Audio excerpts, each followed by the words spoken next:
I signed the thing so you said because we're supposed to write something about ourselves. I'm supposed to tell you I'm from Los Angeles. Oh, welcome. I moved here for school. Okay, I wrote this poem for Black History Month, so I hope you guys like it.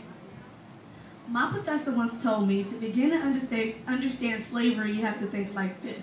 If you pissed off, it ruins your day, and it even goes into the next day. So if you that mad from one moment for that long, imagine how mad you will still be after 300 years. There were so many words left unsaid. Hands tied, left unwashed. I never knew melted chocolate can drip and peel from suffocated bones. See, knotted ropes might have silenced you physically, but even when you were alive, your vocal cords were cut anyway. Gasps without shock are just sighs, and sighs without your breath are left unsurprised. You're black. They said you was a monkey, so you gonna swing from these trees, and I continue to wonder, how can a black baby be born with so many enemies? You're black. You picked the stitching of his clothes and the linings of his sheets that your daughter was raped in, and for what?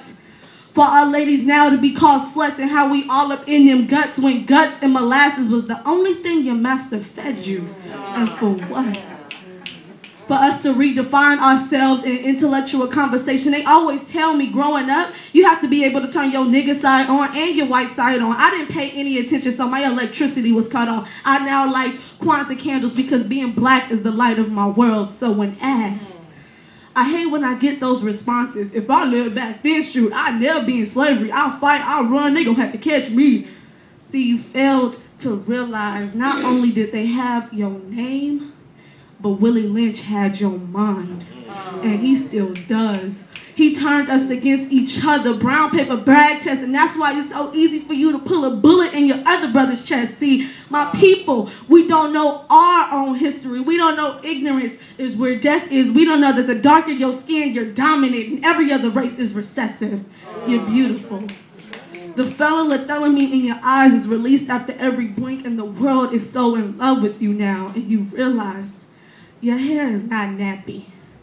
It's supposed to grow out curly.